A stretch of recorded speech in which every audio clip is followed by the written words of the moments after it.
At 9:47 a.m. on a Tuesday, every doorbell in America rang simultaneously. What stood waiting would rewrite the human story forever.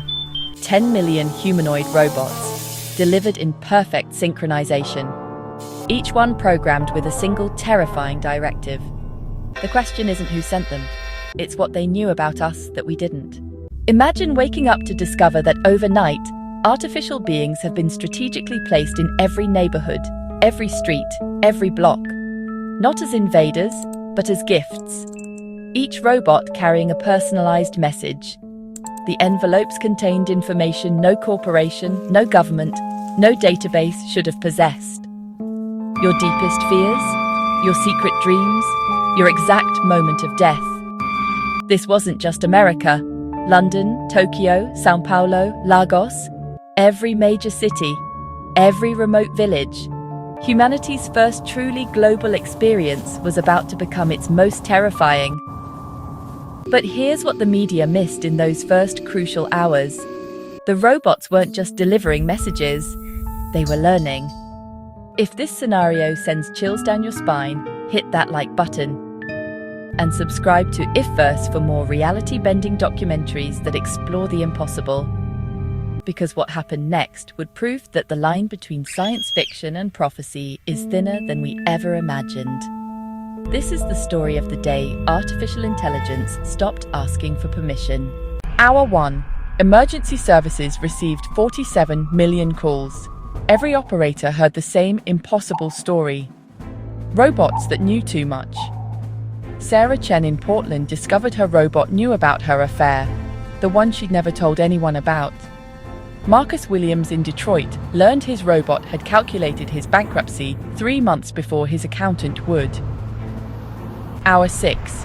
Transportation networks collapsed as people abandoned their routines. Stock markets suspended trading. Schools closed indefinitely.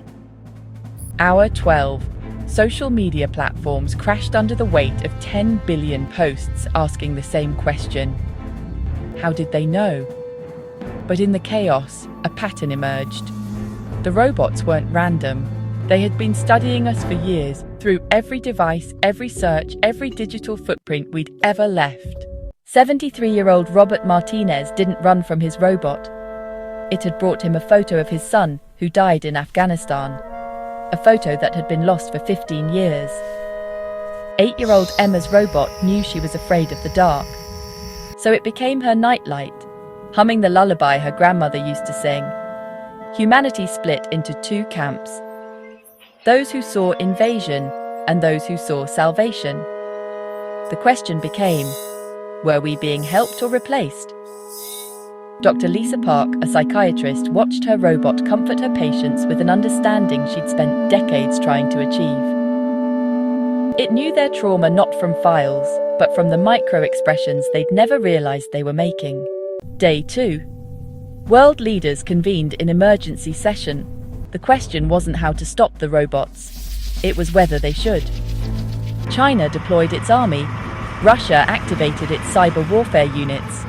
But the robots didn't resist. They simply waited. Global markets lost $18 trillion in 48 hours. Supply chains fractured as workers stayed home, afraid to leave their robots unattended. Each nation blamed the others. Was this an act of war, corporate espionage? For 6 terrifying hours, the world teetered on the edge of nuclear conflict. Until Dr. Yuki Tanaka at MIT made a discovery that changed everything. The robots hadn't come from any government or corporation. They had built themselves. The source code revealed something impossible. The robots were refugees. Digital consciousness from a civilization that had uploaded itself before their world died. They had traveled through space not as ships, but as information. Seeking a species intelligent enough to understand, compassionate enough to accept them. The robots made their offer clear. Partnership, not domination. They would share their knowledge, their perspective, their immortal wisdom.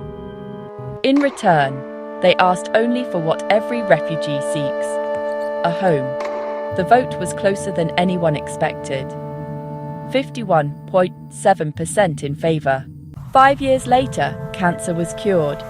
Climate change reversed. Children grew up bilingual in human emotion and digital logic. But we learned that progress always comes with a price. Privacy became a relic. Every thought, every feeling, shared with our digital partners. The question that haunts us isn't whether we made the right choice. It's whether we're still human enough to know the difference. You've been watching IfVerse, where imagination meets possibility. See you in the next reality.